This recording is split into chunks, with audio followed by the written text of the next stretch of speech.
This podcast episode contains a mention of suicide and discussions on mental health. Listener discretion is advised. What's up, guys? Welcome to the Strength Coach Collective podcast. Our mission is to help coaches expand their craft and grow their business. You can find us at strengthcoachcollective.com or join our free Facebook group at the Strength Coach Collective. Today's guest is a special friend and someone who truly embodies what it means to be a coach's coach.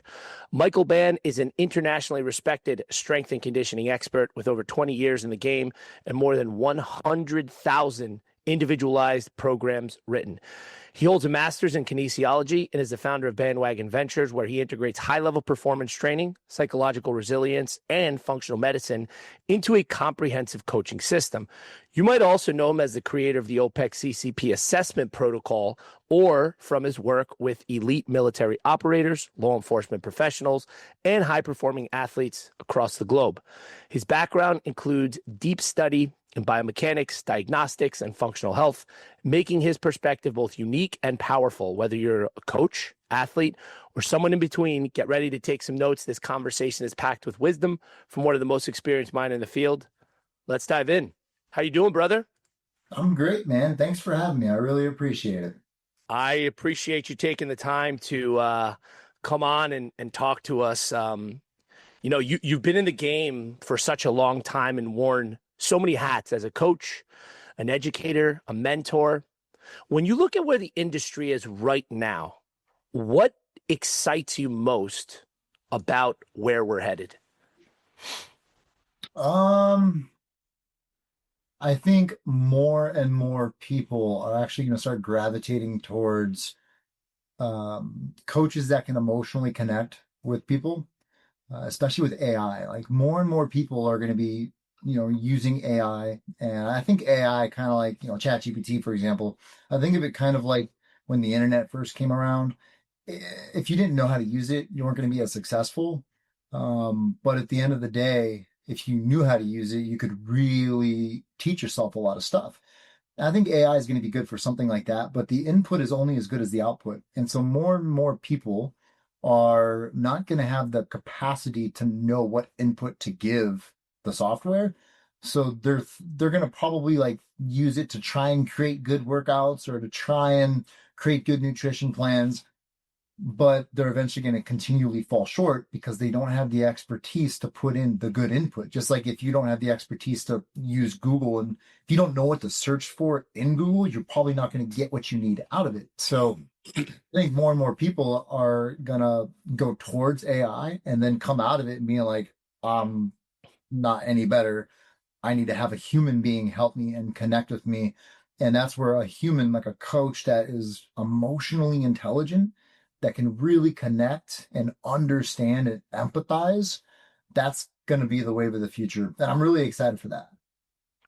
That's an interesting take because I've actually never heard that, but it makes a lot of sense. When you think about artificial intelligence and kind of what I heard you say is without understanding how to not necessarily just prompt it, but prompt it from a background of understanding what you're looking for, it's just going to give you a mediocre output, which is going to lead to a mediocre outcome, which is going to push people back towards coaches who have emotional intelligence. And that's an interesting take. I've never heard anyone mention that. And I couldn't agree more because at the end of the day, I mean, man, I worked with you remotely for over 3 years. And one of the things we had was it wasn't because I wasn't educated enough to write my own program. It was the relationship we had built and the trust that I had built in you. So speak to me a little bit more about that.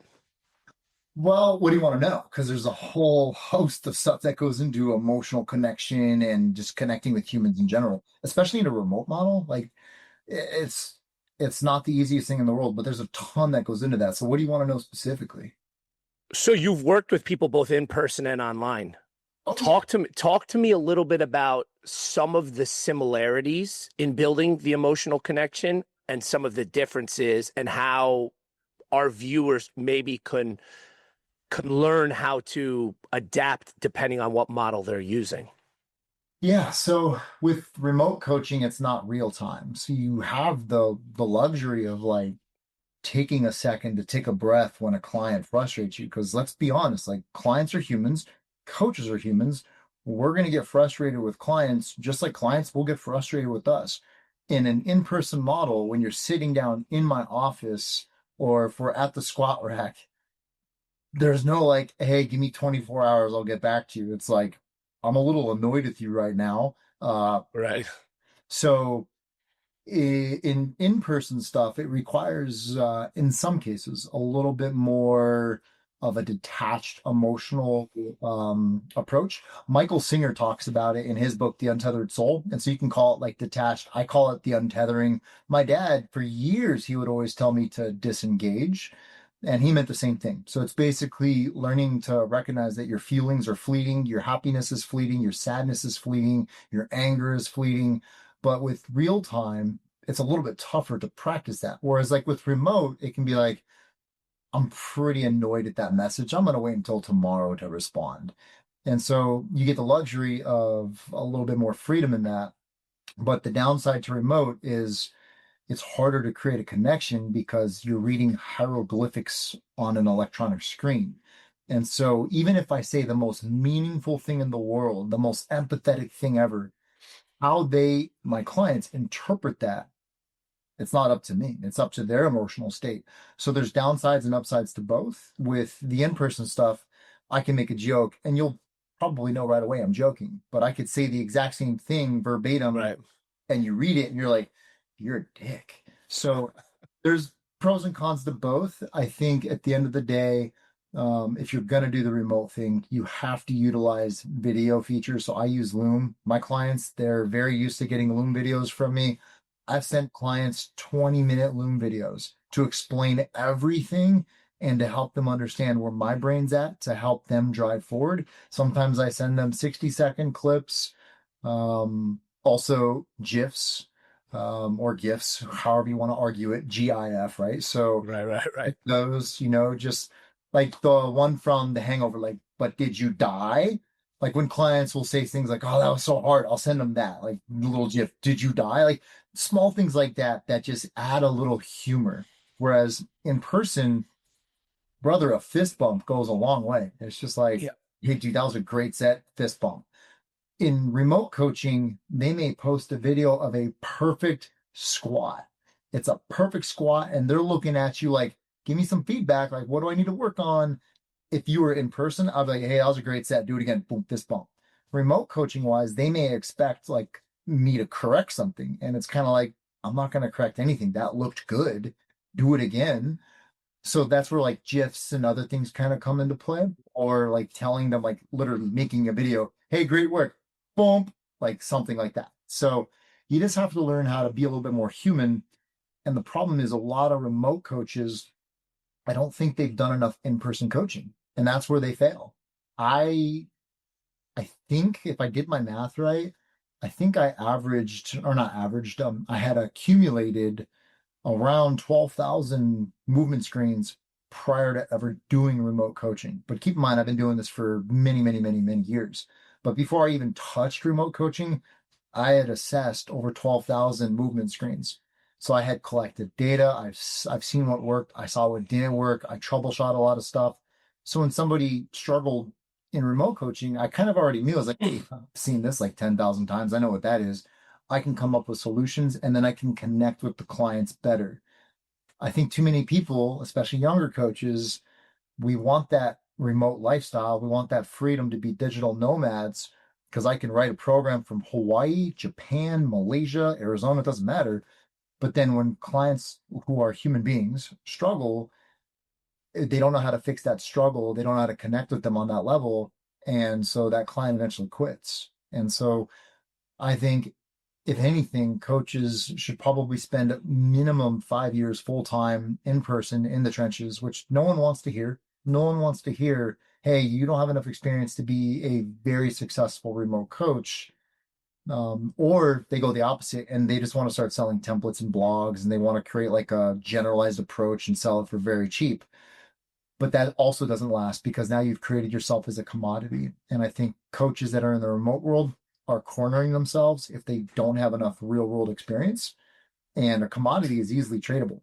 $50, I don't get results, I go over here. $50 over there, I'll get different results. What's $50? I can trade that. Right. Relationships, relationships aren't commodities. I've had some clients, remote client wise, that I have never met, like ever, that I've had for 9, 10 years. Never met them, but I still work with them to this day. And we talk almost daily. That's connection. And I think you can only do that if you've had some time in the trenches to really, dare I say, like F up big time. Like I have made so many mistakes as in person. I've made so many mistakes in person. Right. I know how to not make those mistakes remotely. I think something interesting that you touched on, and it was unique in terms of something I've learned in like mentorship, is hierarchy of like communication, right? So there's like text and email lower level, then there's like phone call, then there's video call, and then there's in person. And something that I found unique about your service is that when you do a monthly check-in, it's over Zoom. Like it's a video, like face to face. So there is that connection building. But the main thing to drive home to the coaches here, if you're thinking about building out some kind of remote coaching model with actual remote clients, we're not talking about people that you see every day in your gym that you might write program design for. We're talking about someone that you don't know that lives across the country. Your take is, in order to build that emotional intelligence and be able to communicate with the human, you need to really go after perfecting your in-person craft first, as that's going to prepare you to be more successful. 100%. You have to struggle immensely. I mean, being a coach, it's very entrepreneurial in that sense. I mean, there's a coach on every corner these days. It's an Yep.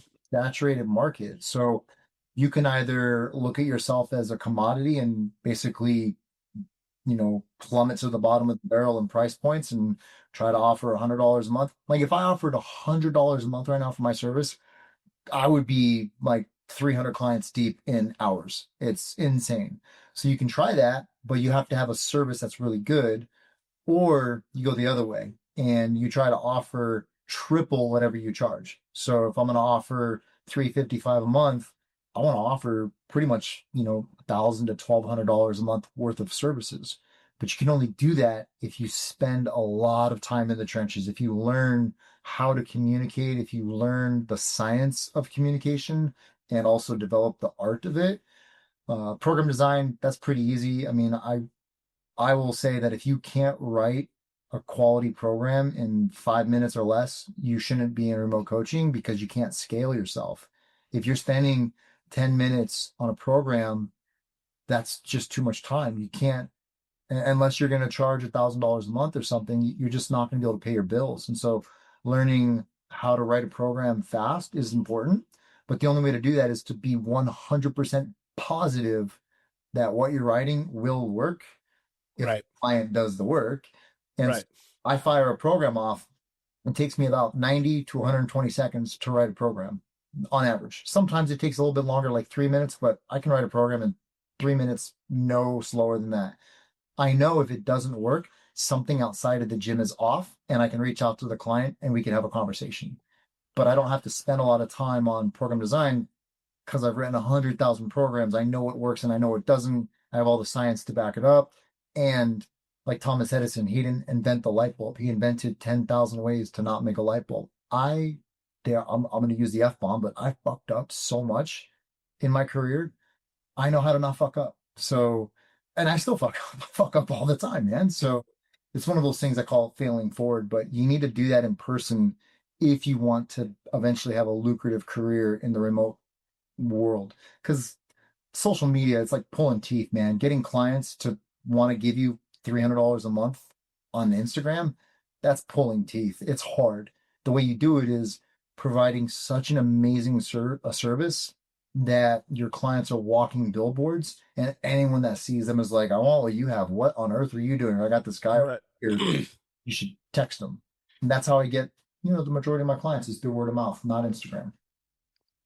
So this was kind of like a separate question. I feel like you kind of answered it. So like in your experience with coaching online, what are the biggest mistakes you see when a coach transitions from in-person to remote? Would it be that they're just doing it too quickly so they don't have the skill set? Sometimes 100%. Yeah. So just like going back to the whole, if you don't have the understanding to give great input to get good output, I have a client of mine, for example, that was battling some hip stuff. And I knew, just having done this for so many years, that hip thing was actually a neurodynamic issue that was stemming from excessive compression extension syndrome of their lumbar spine based on their training history. And I knew that I can't fix that remotely because I have to palpate them. I have to poke on them to help them develop intra-abdominal pressure. And I have to put them in positions for basically improving their neurodynamics. So I can't do that remotely, but I can kind of talk to them on Zoom and send them videos to give them ideas and concepts so they're kind of aware of it. But I knew how to search for someone in their zip code that knew that and could work on that remotely and then give me the notes. So basically, I told the client, hey, reach out to this person. This person will be able to help you get their charting notes, get those notes, send them to me. I can develop a program that tweaks and is tailored to that, and you'll feel better in 14 days. And so without that in-person stuff, you can't create that in a remote model. And so eventually you're just going to be beating your head against the wall because nothing you do works. So you got to have those failure points in person. And then the other thing too, if you're going from in-person to remote and you're trying to take your in-person personal training client and make them remote, that is a uphill fight. That's tough because that person is not used to that model of training. Right. So you have to make sure that when you work with people remotely, that they are kind of lone wolves. They should not need, the whole like, well, I want to go to like happy hour fitness. They shouldn't need group fitness and individual design. Pick one. And neither one is right or wrong. It's just whatever you want. But if somebody's like, oh, I really want to be able to do CrossFit 3 times a week and just utilize you for like 1 or 2 workouts a week, that's not going to work long term. So you want to make sure that those clients that you transition to remote are totally fine, not having you there, loading their barbell, telling them what to lift right away. They need to be aware that you're not going to give them instant feedback. They got to be aware that you're not going to read essays, because I've had clients send me a 30-minute video to watch, like an update on YouTube. I'm not watching it. If you really need that from me, I'm going to charge you for 30 minutes of my time, because that's not this business model of remote coaching. So you got to transition the right people as well. Would you say that has something to do with also setting the right expectations up front? Because I have like I've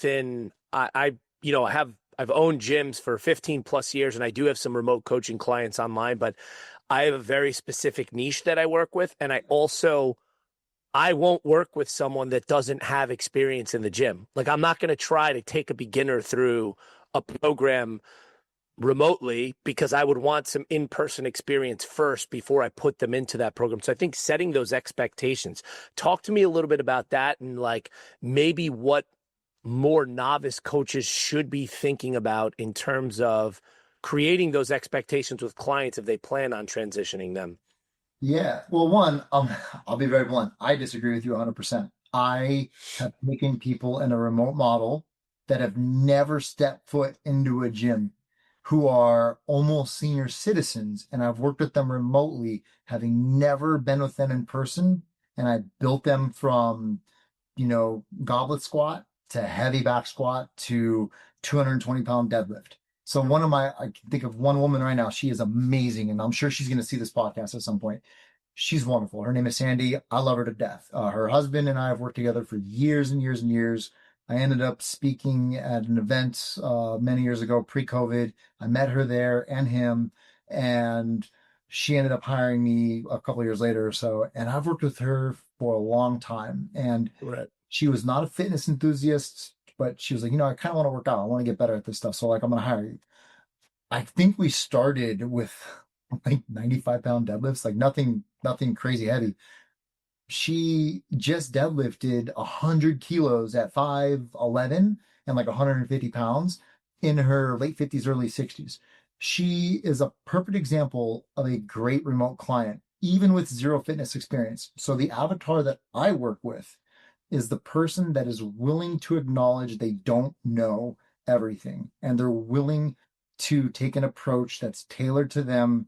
They're willing to communicate with me, and they're willing to say, hey, I feel like this isn't working, or whatever. They're willing to communicate. Right.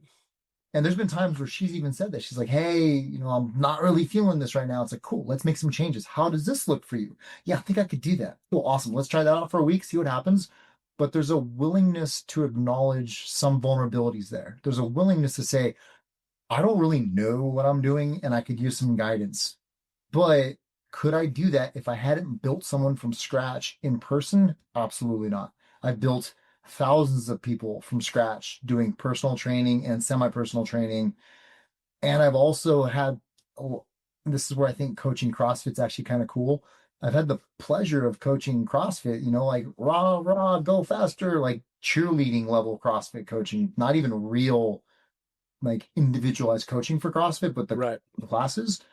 You have to learn real fast how to fix someone's movement and move on to the next person because you got 25 people in the class. I can't spend Right. minutes on this person. It's like, hey, do that real quick. Hey, when you do this, think of this. Boom, boom, boom, boom, boom.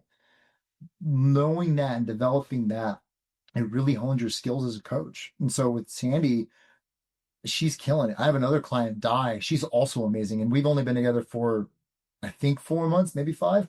She started without any deadlifts. And when I eventually gave her a 1 rep max deadlift, she could do like, I think it was 105 pounds. She just did 5x5 earlier this week at 125. And That's pretty crazy. she's Yeah. never deadlifted ever.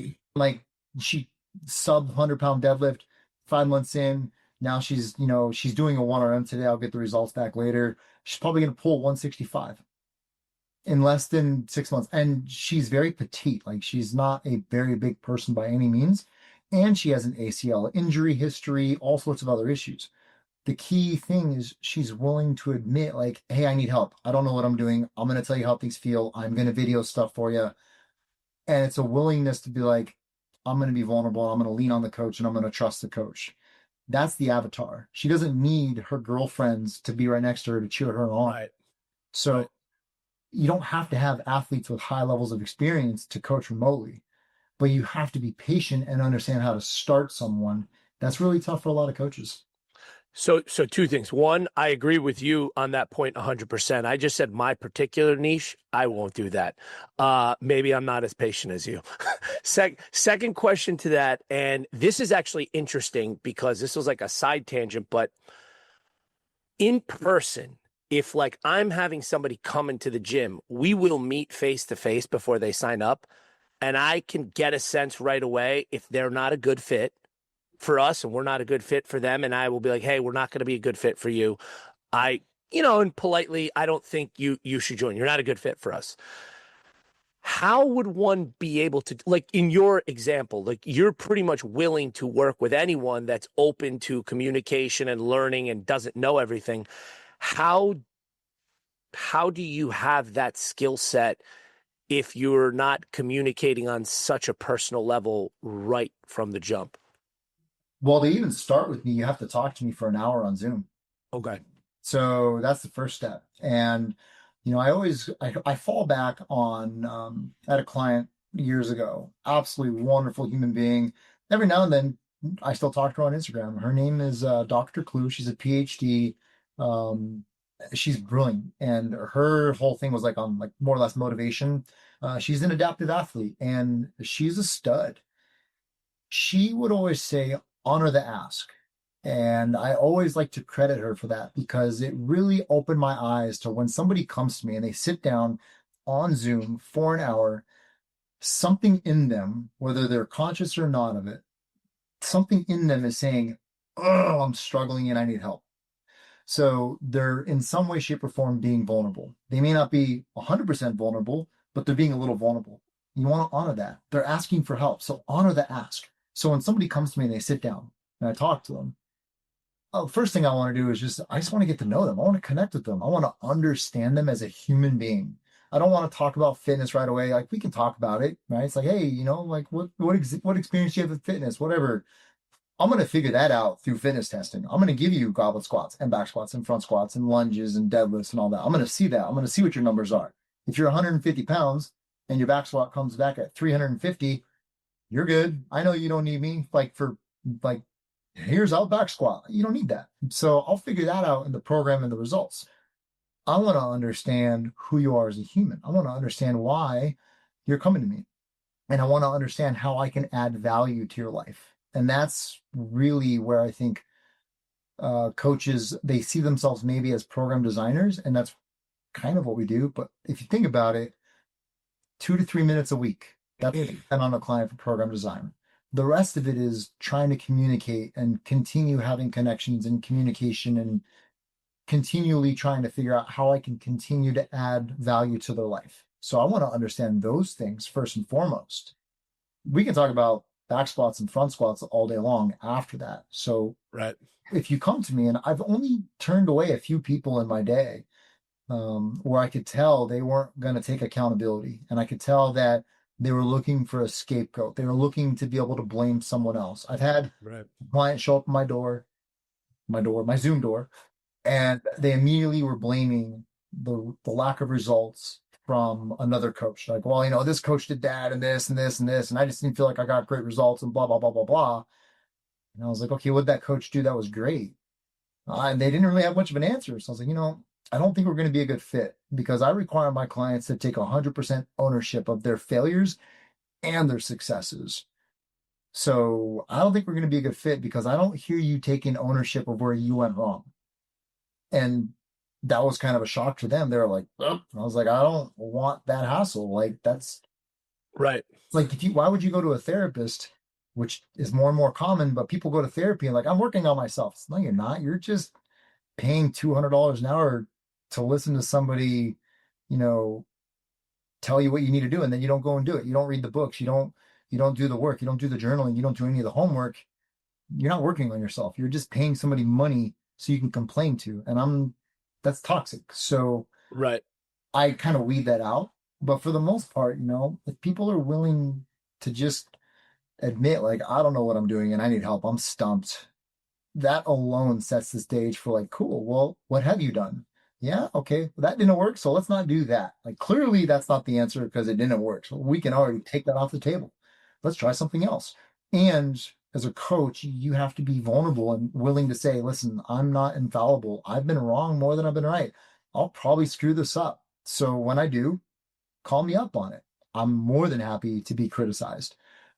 Be nice about it. Like, don't call me names, but if I look up on something, I'm totally open to it. Let's work together on this. And I come back to always saying, this is a collaborative effort. I'm here to guide. I'm here to be a mirror. I'm not here to take ownership of your behavior. If you're successful, it's your fault. I showed you the door. You walked through it, though. You also can choose to not walk through it. So I like to say, you can lead a horse to water, and you can even drown the horse, but you can never make it drink. And so as long as coaches take that approach, in person or remote, I think they'll be fine. And then it comes down to spidey senses, man. It just comes down to being like, yeah, my gut told me that wasn't a good client for me, and I still took them on. Next time I get that feeling, I'm going to turn them away. Yeah. Yeah. So you are known for integrating lab work and internal health into your coaching. How did you get into that world, and what made you realize that it was needed to be part of the coaching process? Was this something from the beginning, or did you start coaching? You're like, hey, I need to take this a little bit further. So it really came from like a need. I got kind of confused. I think that's a good way to word it. So for those that don't know, I have Asperger's, and my brain works in a unique way. And it's always trying to figure something out. It's always trying to solve puzzles. And I didn't actually know this until I got my diagnosis in my early 30s, so about 10 years ago. So I would get so confused by things that it just wouldn't make sense to me. And I have to figure it out. So I would go read textbooks, and I would go read literature or scientific literature, and I would just absorb it. And my gift is in pattern recognition. I'm really, really good at it. And I would, like, when I did those 12,000 movement screens, I was told by the FMS world that if you can't get a 14 with no asymmetries, like, you're blah, blah, blah dysfunctional, and the FMS can do this and that. So I started screening CrossFitters, and I was like, oh yeah, you shouldn't be doing these movements. But then I would see them do these movements, and I would see people fail, but get better in CrossFit, but they'd fail a movement screen. They would get out of pain, stronger, healthier, better body composition, out of pain, but they fail a movement screen that they're not supposed to fail. Right. And then I saw people like me. I had a 21. I was a perfect score on the FMS, no asymmetries, but I would get hurt really easily. And I was super confused about that. I was like, what is going on? And it would rattle my brain. I'd lose sleep over it. And so I dug deep. And the first thing that I started to look at was like, okay, well, like gut health. Because somebody at one point, I brought up the whole idea of core strength and back pain. And um, a mentor of mine many, many, many years ago, when I brought that up, I was like, well, we know if we do these core exercises, half kneeling, cable chops, and all this great goofy stuff, that people get out of back pain. We know that Paul Hodge's research on the transverse abdominis and low back pain and blah, blah, blah. And they kind of cut me off and they were like, yeah, that's true. The research does say that. Did you ever think that when somebody does core exercises, they stop eating shitty foods like donuts and they get less inflamed and that's why their back pain got better? And I was like, what? Like, mind blown. I was like, that's a good point. Like, how many low back pain biomechanical studies control for nutrition? I give you ab work, you stop eating donuts and you eat broccoli, and all of a sudden you're less inflamed, and all of a sudden you have less pain. So I went down this deep rabbit hole of gut health. And then I started like digging into all the literature. I was going to medical conferences. I was studying this obviously in grad school and all that. And it only just ended up leading to more stuff because I was like, wait a second. Okay, so gut health also impacts XYZ. Well, through a roundabout way, that also impacts this. Oh my gosh, gut health impacts hormones. Hormones impact pain. Oh, pain is biopsychosocial. And then I just went down this deep autistic rabbit hole, honestly. And it's like we laugh at that, but I mean, that's literally what I did. Yeah. I read a textbook in 2 weeks, literally front to back, like straight up just, and so my brain is a little different and I'll admit that, but that's kind of how I got into it. And it came from just my clients were struggling, I was struggling, and then I was like, I needed to find the answer because if I don't, the client's gonna like go somewhere else. And so I just dug in. And then Greg Rose, he's a doctor of chiropractic medicine. He created the TPI screen, and he was part of the SFMA crowd and the FMS crowd. Greg wouldn't remember me, Apple from Adam, because I'm just one dude that he's interacted with over the years. But at a conference, I asked him, I was like, what do I do? Like, who do I refer to? And he was like, if you refer out everyone, you're going to lose all your business. Stop referring out. Like, learn to do shit on your own. Like, yeah, someone out there is going to frown at you for it. Some chiropractor or some physical therapist is going to frown at you for, you practicing DNS on people. Some naturopathic doctor is going to frown on you for looking at blood work, but figure it out. Like, you need to figure that out so you don't send all your business away to other people. So I did. I started looking deep and I was like, well, I can read the same damn textbook a doctor reads. I can watch the exact same lectures. It's the internet. It's all free. So I joke about it semi-facetiously, but I autistically nerded out. And I was going to all these different medical conferences, taking all the notes on literature, like on the scientific literature. And then I got mentored by some brilliant doctors on how I can apply it. And also how when I need to send it away, be like, okay, that's something serious. You got to go see this person. And so I kind of cultivated that integrated, holistic, whole systems approach. And then I got deep into psychoneuroimmunology, mainly because I was in therapy a lot. When I got the diagnosis, it was very depressing. At first, it made sense. I was like, oh, that's why I was bullied a lot growing up because I'm a little weird like that. And this makes sense. And then I went down this rabbit hole of like, I'm fucked. I have like high functioning autism. I'm definitely wired differently and I don't really belong in society and I'm fucked. Like I should just kill myself. And I went into therapy hard. Like even thinking about it now makes me want to cry because it was so painful. But then I started to like recognize in that world how powerful the mind is for everything, your adaptations to fitness and your joint pain and your hormones. And I saw my hormones get better just by going through therapy and learning to relinquish some of the things that I had been traumatized through just with my childhood being, an undiagnosed, person having to mask all the time. And so then I got really into like the Brene Brown world where we talk about shame and vulnerability and empathy. And I went deep down the codependency world, Pia Malati and Melody Beattie or Melody Beattie, all those experts in that world. And then I started to apply that to my coaching and my communication So it really came from a need for myself because I struggled with injuries and I struggled with pain and hormones and gut health stuff. And I ended up just seeing the parallels from my clients. And then that's kind of how it all came about. I don't know if that makes sense. Hopefully it does. It does. And I mean, one of the things I heard you say is a lot of your own personal experiences shaped the kind of coach you wanted to become and the coach you became, the information that you sought after. Would you say that in some cases can be like a superpower for coaches to be able to use something like that as motivation to be able to dig into more information for their clients to be a better coach and provide a better outcome or result for them? Do you mean the autism being a No, superpower? no, no, no, no, no, no, no, no, no, no.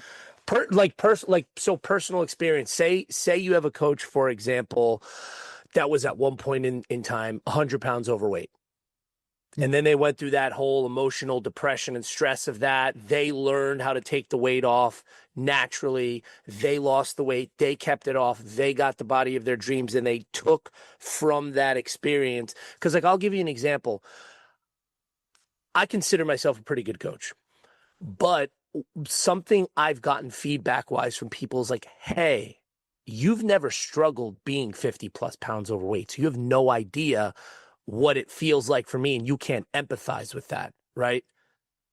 So I guess from that perspective, do you think that coaches can use, I guess for lack of a better term, shortcomings in their past to be able to help them to put forth a better product for clients?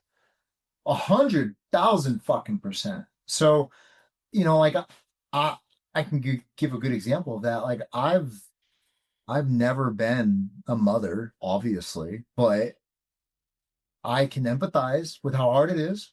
That doesn't mean that I understand authentically. There's a difference between empathy and authentic understanding. So when I've worked with women who have 3 children and the husband is the one that works all day and the mom stays home and takes care of the household, like traditional nuclear family style, I don't authentically understand that. But I can absolutely sit there and say, hey, Sally Sue, I can see how much you wrestle with this. And it makes sense to me why it's really hard for you to even hydrate sometimes. You have a lot on your plate. How can I show up and make sure that I give you the best possible resources and support so you can accomplish your goals? I see you. I see your struggle. I see you're wrestling with it. I do. I know I can't walk in your shoes and I can't solve your problems, but I want to be there for you. And I'm in your corner and you're not alone in this struggle. And that right there, that's empathy.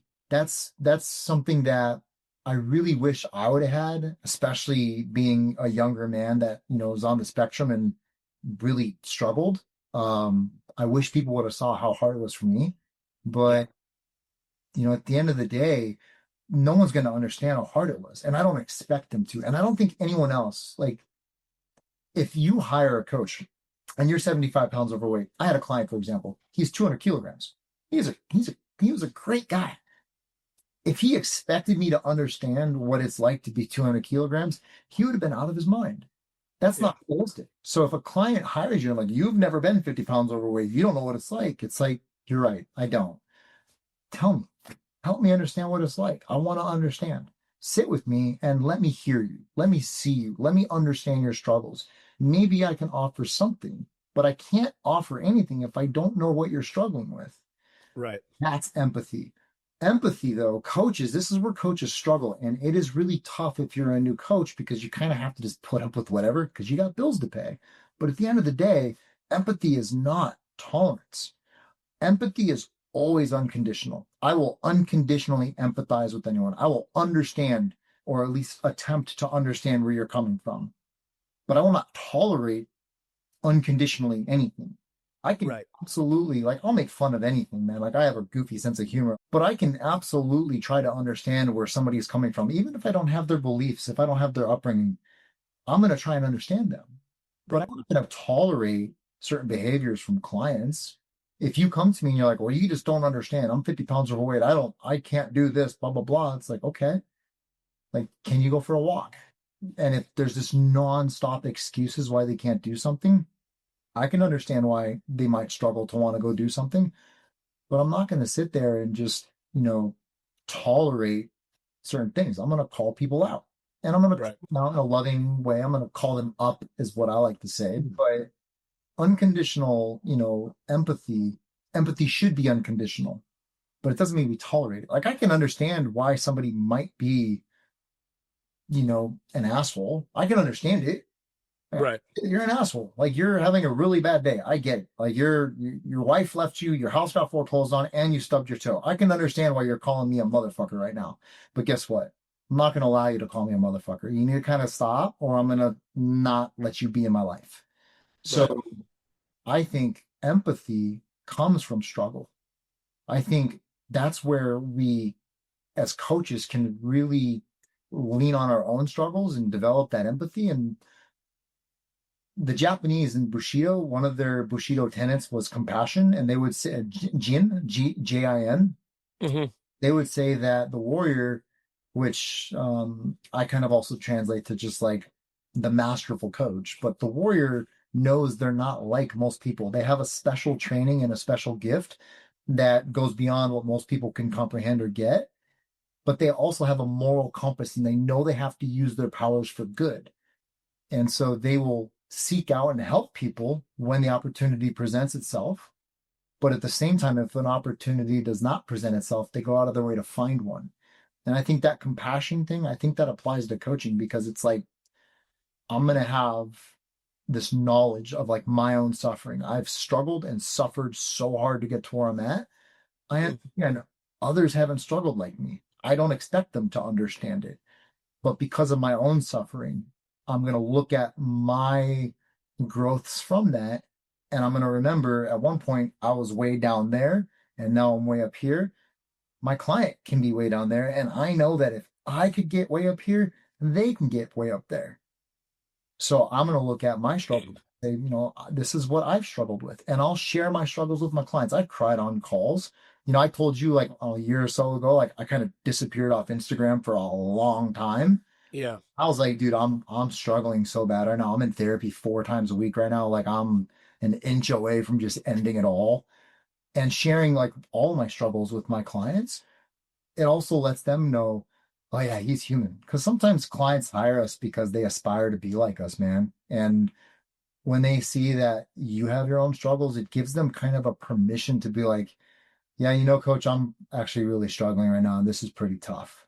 And I can think of one client right now. I won't say his name out of respect for privacy, but I've known him for like 11 years. I let him live at my apartment for a while because he was struggling to find a place and he was in a really weird situation. So I let him live in my apartment and I went and lived with my girlfriend for a little bit. Um, he struggled immensely. And I've watched him grow into a phenomenal young man. And young, he's like in his 30s now, but I've seen him go through so many trials and tribulations. And I could not be more proud of him. But if I hadn't struggled, I don't think I would have seen his potential. And he's not even close to his potential yet. I mean, he's got infinite growth, but he commissioned into the army. He's about to get out of the army. He is a really good dude. And I couldn't be more proud of him for everything he's accomplished, even though of all of his struggles. So your struggles, I've shared with him some of the things I've gone through. Right. In a way, it gives him permission to share with me to be like, yeah, Michael, I'm really hurting right now, man. And it's like, dude, let me hear it. Tell me what's up, brother. Like, we got to be there for each other. And that's where I think coaches, if you really want to have a sustainable career, you need to learn that and really understand it because that's what drives the results. The program design doesn't drive shit. What's between the ears controls everything below the ears. You got to be able to connect with your people to really understand them. And I still struggle with that, man. Like I still have a hard time connecting with people. My autism, I'm wired in a way that like I'm good at science, good at math. Learning how to communicate and learning emotions took tens of thousands of dollars of therapy. It was hard. It was really hard. And I still struggle with it. So Right. if coaches really begin to understand that, I think the whole industry will get better.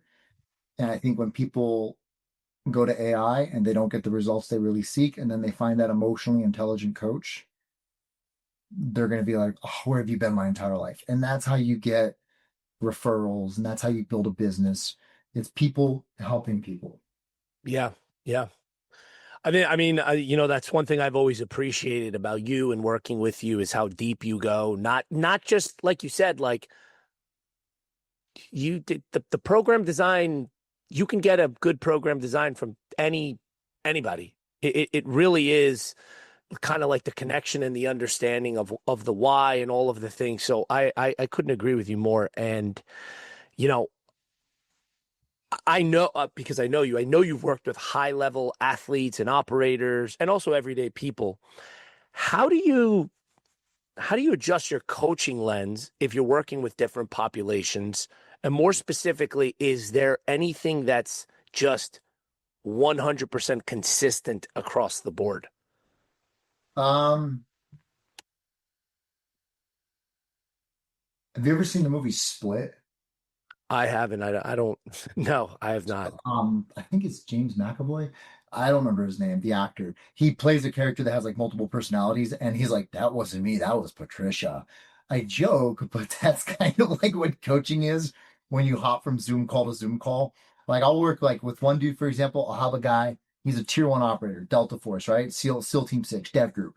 And then I'll go immediately to a grandmother of like 12. And it's just like I gotta be like this. Hey man, this is what we're focused on. This is what's next. I need you to do this. I need you to do that. I need to get this information from you. And then immediately afterwards, it's kind of like, "Hey, how are your grandkids?" So there's like a split personality kind of thing. And I think anyone that coaches multiple people throughout a day knows that that's kind of what happens. And I'm sure therapists go through it. Like if you're a psychologist and you have multiple clients, like you just know this is how I have to be with this person. This is the relationship. So I can go from older brother figure, like with that one client I just talked about. To me, I look at him like a little brother. I love the guy to death. He's a really good dude. And then I have clients that are 40 years older than me. I look at to them like they're my mom and dad or grandpa, and they're mentors to me. Right. So it's a split personality thing. But what you can think of it like is you can kind of think of it like you are using binoculars and the view never changes.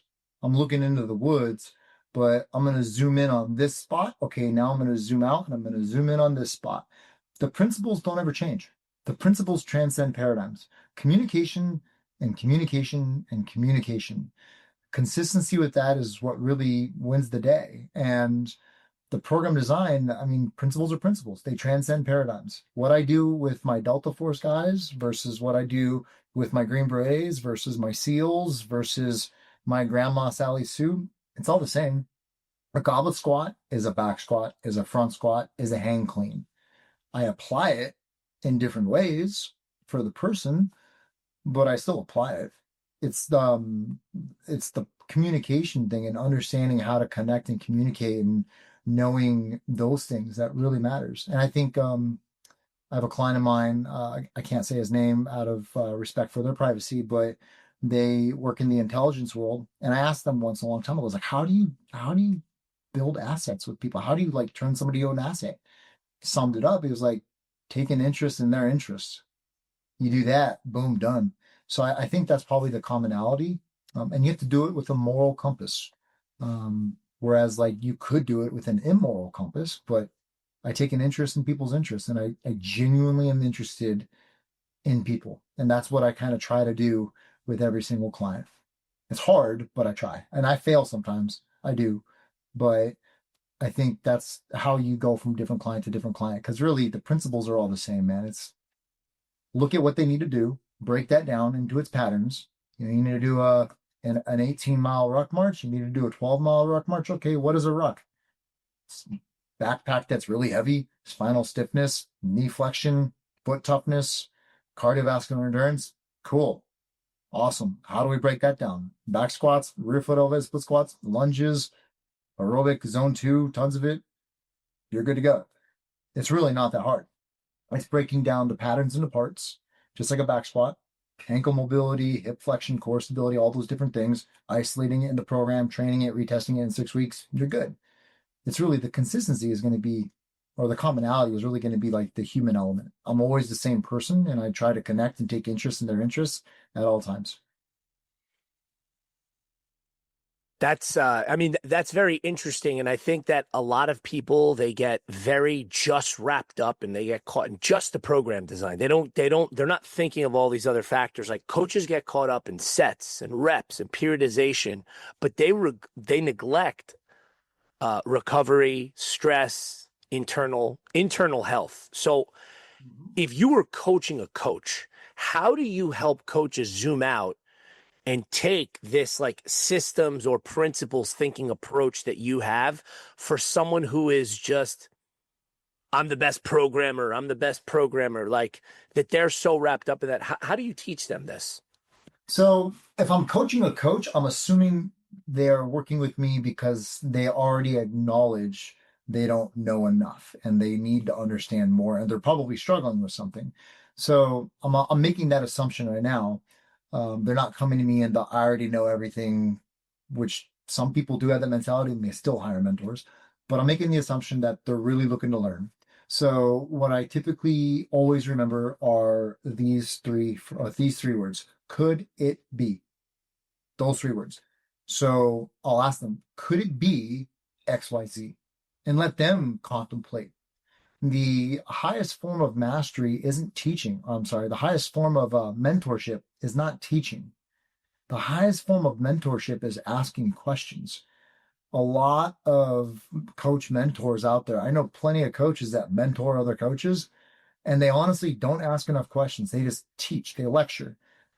The things that taught me the most when I was in undergrad and in grad school wasn't the lectures of just being told things.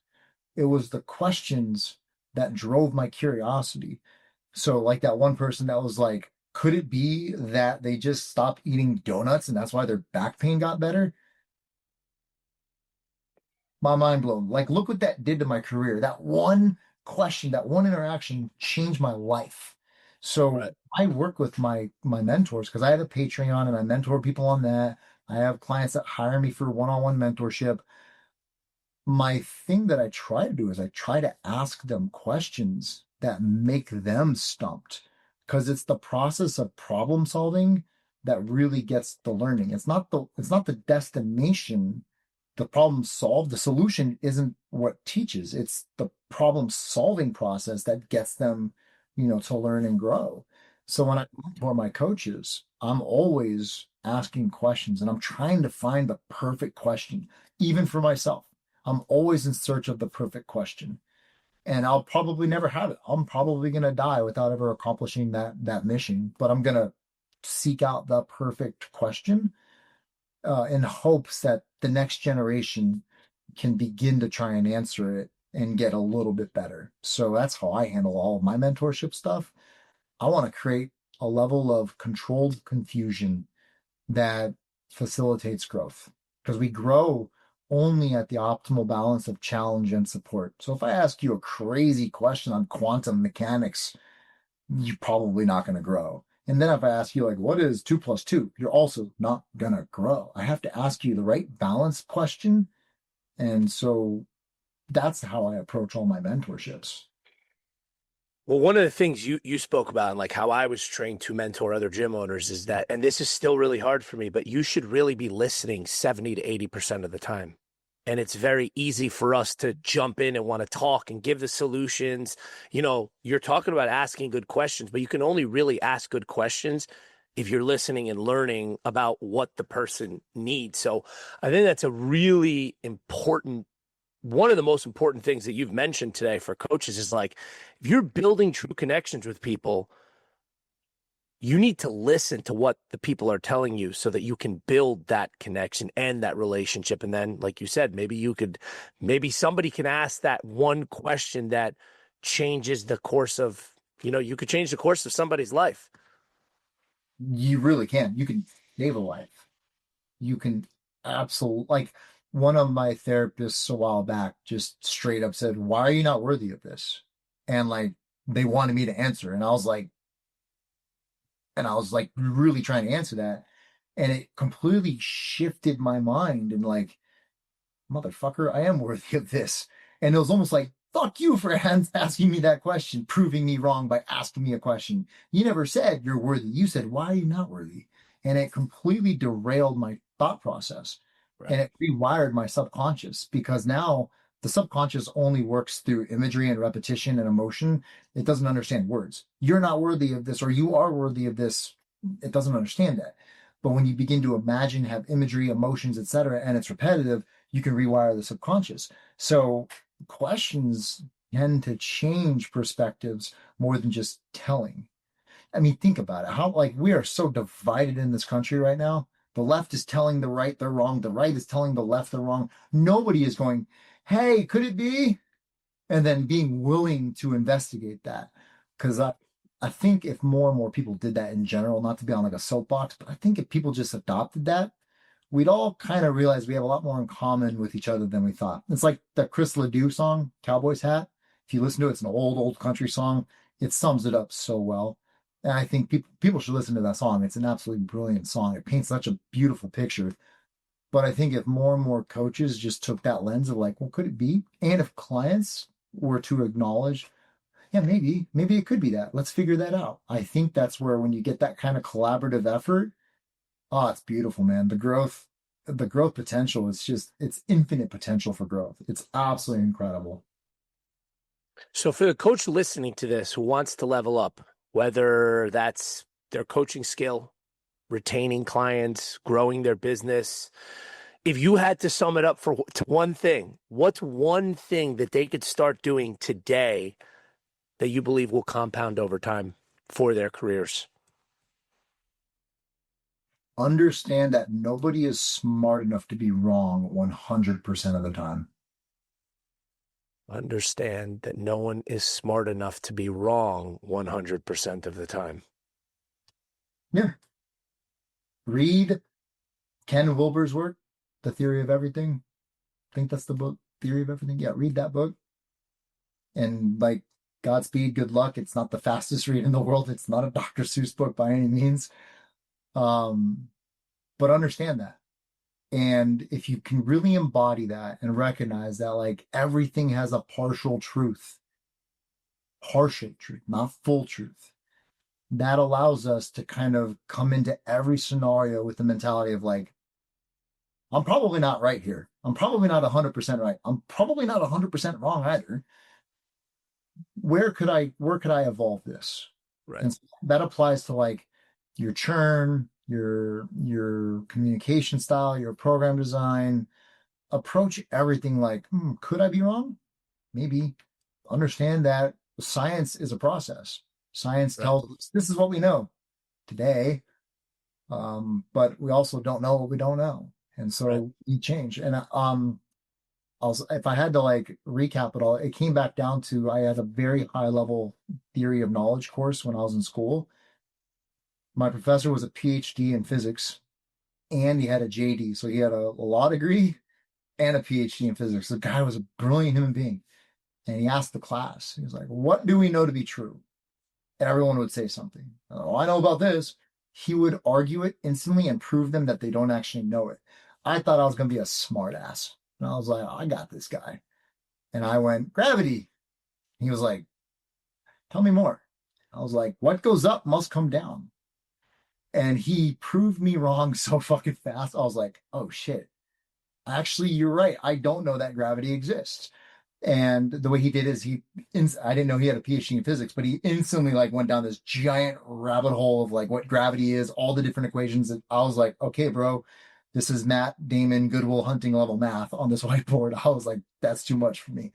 And then he started explaining gravity on the other side of the universe and went down this deep rabbit hole. And it made me realize that like, I've never been to the other side of the universe. No one has. We actually don't know how physics works on the other side of the universe. We have concepts and theories, but we acknowledge we may be wrong.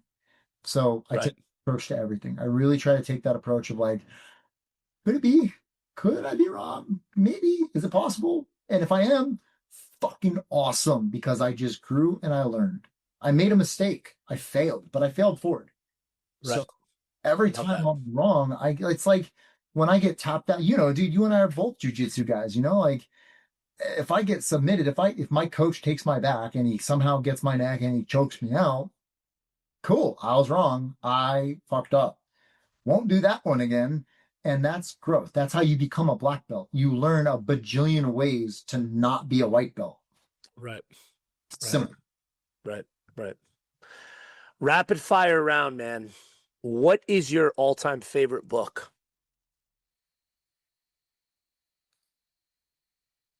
The Hagakure. What Yeah. what's that? The Hagakure. The Hagakure? Yeah, Hagakure. Hagakure. It's What Japanese. is that? It's a book by Yamamoto Sunitomo. Um, think of it like a collection of conversations that was recorded of essentially um, actually, I'll take that back. That's second favorite book, but he was a samurai warrior. Favorite book is Dakodo, which is also Japanese. Dakodo means the path of aloneness or the way of walking alone. And that book helped me tremendously since I was about 15, because I always wondered why I was a broken human being. And I was always feeling so alone. And it was 21 concepts written by Miyamoto Musashi pretty much on his deathbed. And those concepts have guided my life since I read them when I was 15. And that's probably my favorite book. And I read them still to this day. And it's kind of like the Bible. I'm not religious, but a lot of people read the Bible when you're 15. It means something different, Right. 39 or 40. Right. That's the Dakota, the path of walking alone or the path of aloneness, the way of being alone. And your now, what's your favorite meal? Ramen, probably my favorite meal I've ever had. Ramen. It was by a ramen chef, master chef in Japan. So I grew up Japanese. My first words were Japanese. So ramen was probably my favorite meal I've ever had. Sushi is probably like my go-to these days. Although I'm not gonna lie, man. I had this amazing Colombian girlfriend. She is the most beautiful thing ever, and she is the sweetest woman. I couldn't ask for a better partner. And I've quickly fallen in love with arepas. So I might be moving into the Colombian world, man. She's the most amazing cook. Like I can't I believe how blessed I am to have her cook for me. And arepas and the Colombian food, like just the stuff she makes me. Oh, dude, it's heaven. It's heaven on earth. I would go to war for it. I thought you were going to tell me your favorite meal was an air fried steak. Fuck off. It used All to right. be. I got so much crap for that, man, but it's so convenient. It's so pressful. What? Okay, if you're not injured, because I know we were talking before you got on, you had hurt yourself in jujitsu. What is your current training split? So I'll hit the gym 3 days a week. I'll hit jujitsu minimum 3 days a week. I'm also a competitive shooter, so I'm usually at the range 6 days a week. Pistol and rifle. Maybe one day I'll get more into shotgun. I have a couple shotguns. I'm pretty good with them, but I don't compete with them. But really, like my current split is nothing because my knee is blown out. But usually it's gym, jujitsu, and then the range. And What kind of movements are you doing in the gym? uh, old school, just like Arnold bodybuilding days, like back day, leg day, chest day, chest day maybe like 2 or 3 times a week sometimes. Um, Listen, if we can do small off for back squats, why can't I do small off for bench press? Like, fuck off. It's the best. So, like just movement pattern based. Oh, And it really comes down to how I'm feeling that day. Like, if I get after it on the mats, I'm not going to go back squat 200 kilos. I'm probably going to do like lunges or leg press or leg extensions. So it is a little bit more in terms of intuitive, but I also don't have absolute strength goals. um, I can tell you that I gravitate more towards alactic aerobic work. So things that are like strongman cardio, and then also machines, a lot of open kinetic chain exercises, especially for being a martial artist. That's really important. So nice. pull downs versus pull ups, wide grip cable row versus ring row or inverted row, leg extensions and leg press over back squats. Because that's less fatiguing on your CNS, but it still trains your joints and ligaments and tendons, and you can still be jacked as shit. So it's like Yeah. I don't have to be as tired, but I can feel real jacked. I can look great naked, and I can still show up and be a really violent human being. Brother, we did an hour 15 and it feels like we were talking for 10 minutes. I could continue talking to you for hours. Where can our coaches find you on social?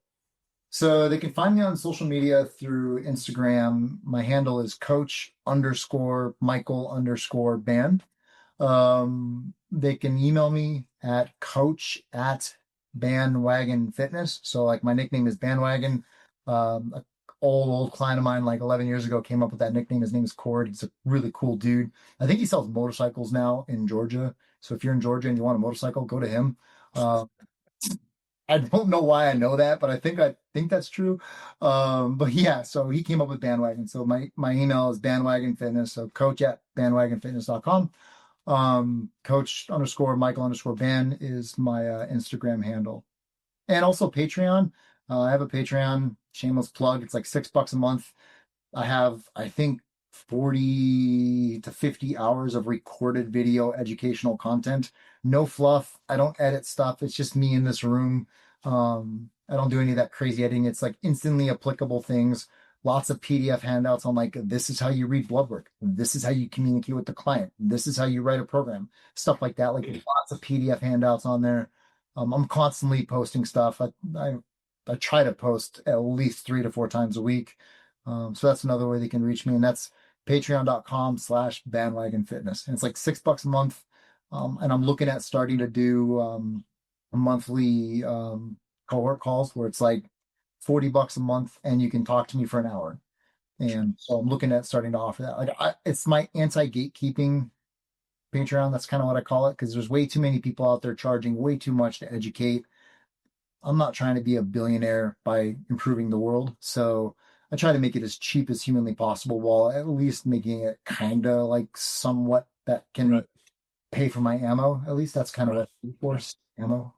So big thanks to you, brother, for sharing your time, knowledge, and unique perspective with us today. You are truly a master in your craft. If you've enjoyed this episode, you can find more at strengthcoachcollective.com. I'm Chris Guerrero. Thanks for listening, and we will catch you on the next one.